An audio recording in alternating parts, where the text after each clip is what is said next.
La résilience urbaine, catastrophes, risques et mesures d'adaptation.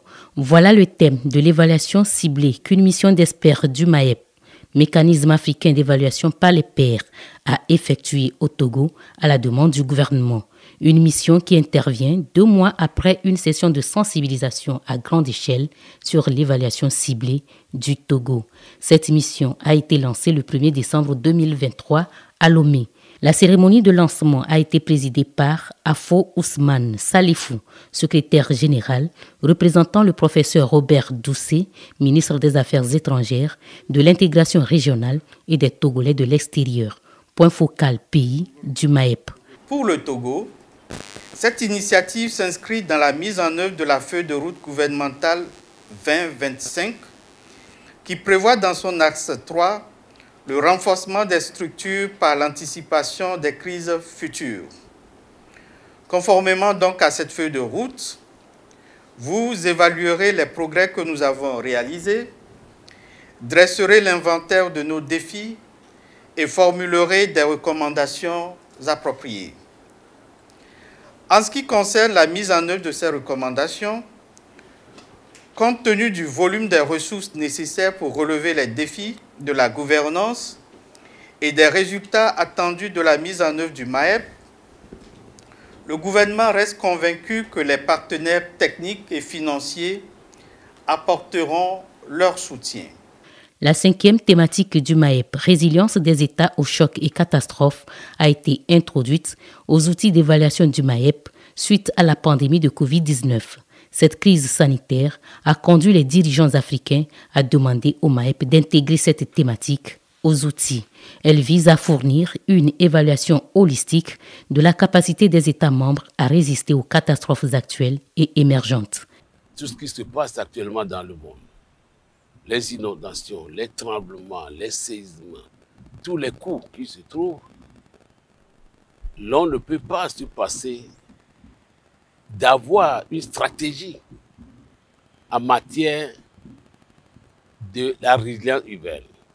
Et comme nous l'avons dit à travers le recensement général de l'habitat et de la population qui a eu lieu, nous avons vu qu'il y a une forte concentration des villes. Et c'est au niveau des villes que beaucoup de dégâts se posent. Donc nous avons fait venir une mission pluridisciplinaire, neutre, avec une délégation du secrétariat national pour pouvoir aller sur le terrain, avoir la collecte des données, pouvoir voir ce que le Togo a fait dans ce domaine. Cette émission, qui s'est déroulée du 4 au 19 décembre, a été conduite par l'ambassadeur Ali Ahmed Araïta, membre du panel des éminentes personnalités du MAEP en charge du Togo, chef de la mission d'évaluation. Aujourd'hui, force est de constater qu'aucun pays, qu'il soit riche ou pauvre, n'est à l'abri des catastrophes.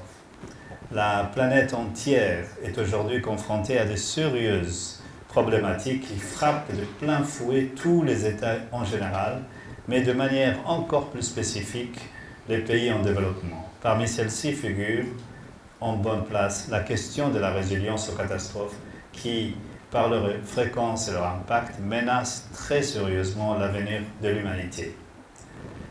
En effet, le profil risque de nos pays tend à se dégrader en raison des changements climatiques. Lesquels changements climatiques, du fait d'une agriculture et élevage essentiellement dépendantes des pluies, nous mettent en face du triste phénomène de la famine. Par ailleurs, la résilience urbaine est un thème d'actualité et mérite bien une réflexion approfondie, surtout quand nous savons que notre continent se trouve au cœur d'une profonde mutation démographique. Le directeur général du secrétariat continental du MAEP, le professeur Eddy Maloka, a personnellement pris part au lancement. On ne dit pas que les choses ne se passent pas dans un pays, on dit que les choses se passent très bien dans un pays, mais en plus de ça, il y a aussi les défis. Donc c'est la méthodologie qu'on utilise. Donc le président, il va partager de bonnes pratiques avec ses pairs, mais il va aussi dire, voilà, par rapport à ces défis, nous, comme le Togo, nous allons faire comme ci, comme ça, pour s'adresser à ces défis. Donc c'est à cause de ça qu'on a une commission nationale du MAEP, parce que c'est cette commission qui va travailler avec les autorités, les parties prenantes, pour maintenant la mise en œuvre de programmes qui va sortir de ce processus, parce que les experts du MAEP vont travailler avec vous pour dire par rapport de ces défis, vous pouvez faire comme ça, vous allez vous-même développer un programme national pour s'adresser à ces défis, pour promouvoir la bonne gouvernance dans votre pays. Les experts se proposent de réfléchir à la nature des relations qui existent entre la société et l'explosion démographique ainsi que le développement humain. Les problématiques notamment donc la ville de résiliente, l'aménagement urbain, la riposte, le relèvement sont autant de questions qui attirent notre attention dans le cadre de cette étude. Après la cérémonie de lancement officielle, place aux consultations sur le terrain. À Lomé, la mission a rencontré l'ANPC, l'Agence nationale de la protection civile, qui a pour mission première de coordonner les actions de prévention des risques de catastrophes et de gestion des situations d'urgence sur le terrain. La mission a visité notamment des ouvrages de retenue d'eau dans la ville de Lomé. Il y a des avancées, mais nous attendons aussi des observations dans la façon de gérer la situation d'urgence au Togo. On a beaucoup fait, l'État a beaucoup fait en créant l'Agence nationale de la protection civile qui fédère aujourd'hui toutes les structures au sein de la plateforme pour intervenir en cas de situation d'urgence. Mais je pense qu'on continuera toujours à pouvoir le faire et nous attendons à la suite de cette mission-là des recommandations pour renforcer notre façon de travailler.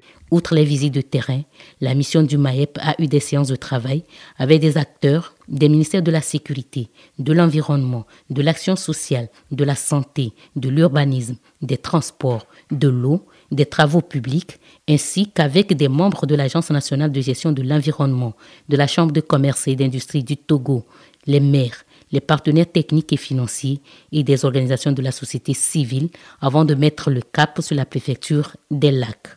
Là, la mission du MAEP a eu des entretiens avec les autorités préfectorales, communales et coutumières. Les plus hautes autorités de notre pays qui ont bien voulu avoir une situation réelle de tout ce qui se passe au sein de la population pour au moins défendre la cause de la population à l'échelle internationale. C'est très important que s'inscrire dans cette logique pour au moins nos populations puissent avoir trouver une situation parfaite et une bonne résilience. Des consultations ont aussi été menées à Kpalimé, préfecture de Kloto. Ici également, la mission a échangé avec une équipe de la préfecture et les élus municipaux. Il faut noter que la préfecture de Kloto est une zone où il pleut abondamment. Donc avec ces pluies-là qui s'annoncent, chaque fois qu'il y a des communiqués au niveau de la plateforme, nous essayons de relayer ces informations d'annonce de pluie pour que les populations puissent prendre leurs dispositions pour ne pas être surpris. Nous venons aussi au niveau des forêts parce que nous sommes dans une zone de montagne. Nous prenons la disposition pour que les gens puissent vraiment planter assez d'arbres sur les montagnes pour servir de protection de ces montagnes-là pour éviter que des blocs de montagne viennent à détruire les maisons ou à tuer les gens comme ça.